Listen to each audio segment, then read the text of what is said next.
साथियों, सबको जय मसीह की। प्रभु को धन्यवाद करते हैं कि प्रभु ने मुझे मौका दिया संदेश को आपके बीच में और लाइव पर आने के लिए। प्रभु ने मौका दिया, इस बात के लिए धन्यवाद। पवित्र आत्मा ने जिस प्रकार मुझसे बातें किया, मैं चाहता हूं कि परमेश्वर के वचन के द्वारा आपसे भी बातें करें और आप भी परमेश्वर के वचन को सुने।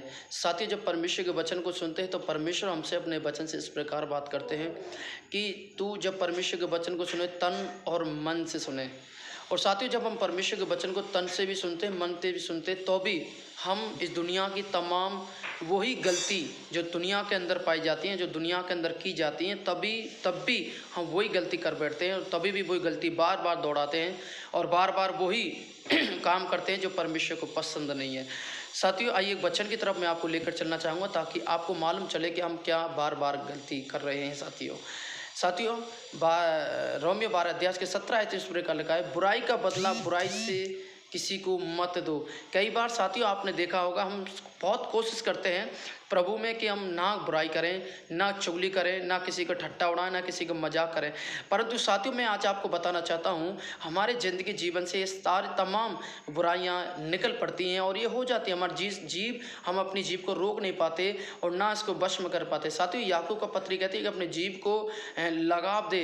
ये जीव एक नरक कुंड है। ये जीव एक दूसरे के बीच में लड़ाई झगड़े कराती है। ये जीव जब चाहे तलवार चला सकती है, ये आग निकालती है, इसके अंदर कभी अच्छी बातें नहीं निकल सकती।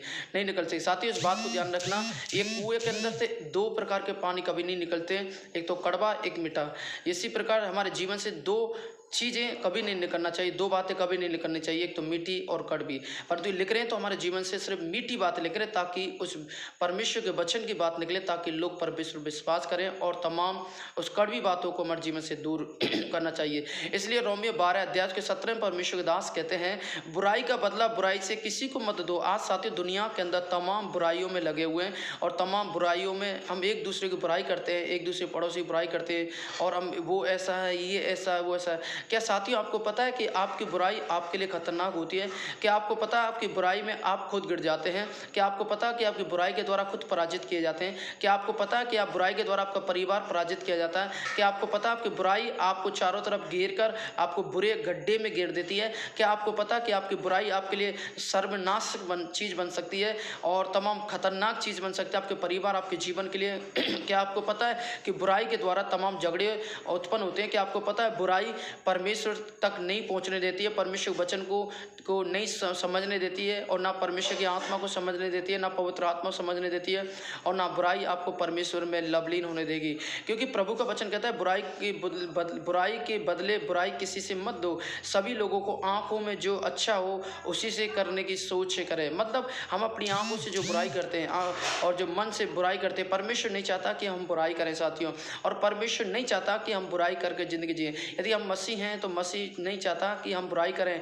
बाइबल लगा, बुराई करने वाले, चुगली करने वाले, चुगलखोर कभी परमेश्वर के राज्य में प्रवेश नहीं कर सकते, परमेश्वर के राज्य में नहीं जा सकते, परमेश्वर के सामने खड़े नहीं हो सकते, वचन पर विश्वास नहीं कर सकते और परमेश्वर वचन का जवाब नहीं दे सकते, परमेश्वर का जवाब नहीं दे सकते, ना स्वर्ग के राज्य हो सकते। यदि आप चाहते हैं कि हम स्वर्ग के राज्य बने तो आपको बुराइयां ये छोड़नी पड़ेंगी, अपने जीवन से, अपने परिवार से, आपकी लाइफ से छोड़नी पड़ेंगी, तभी परमेश्वर आप पर दया और आपकी आशीष को फिर दोबारा देगा। कई बार हमारी बुराई के कारण आशीष हमारे परिवार, हमारे जीवन पर रुक जाती है, परंतु मैं कहना चाहता हूं, आप चाहते कि परमेश्वर हमारी आशीष को दोबारा हमारे पर उड़ेले और आशीष दे, तो आप बुराई को छोड़ें और भलाई में लगे रहें। पवित्र परमेश्वर का वचन रोमियो पत्र कहते हैं, बुराई को छोड़ भलाई में लगे रहें, अच्छे कामों में लगे, अच्छे कार्य में हम हाथ बढ़ाएं, लोगों को प्रेम करें। हम अपने प्रेम के द्वारा तमाम बुराइयों को जीतने, पवित्र शास्त्र बाइबल कहती है।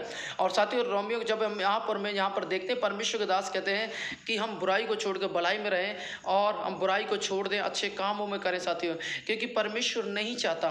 मैं आज कहना चाहता हूं, जिस संदेश के द्वारा जो सुन रहे हैं और जो अपने जीवन में इन बातों को लेकर लागू कर रहे हैं, बुराई करते रहते हैं, परंतु मैं कहना चाहता हूं, आप परमेश्वर के राज्य में पहुंचना चाहते हैं, परमेश्वर के राज्य में प्रवेश होना चाहते हैं, तो आप बुराइयों को ना करें। और परमेश्वर प्रभु यीशु मसीह का भी बुराई नहीं की, प्रभु यीशु मसीह ने किसी की चुगली नहीं किया, प्रभु यीशु मसीह ने किसी ठट्टा नहीं किया, मजाक नहीं किया। हम क्यों प्रभु पर विश्वास कर हम एक दूसरे के साथ ठट्टा, मजाक, बुराई, चुगली, खोर, ये सारी बातों को हम करते हैं? क्या हमारा परमेश्वर सिखाता है? क्या परमेश्वर हमें ये बातें बताता? नहीं, परमेश्वर तो कहता है कि हम एक दूसरे से प्रेम करें, एक दूसरे से मदद करें, एक दूसरे के साथ खड़े रहें।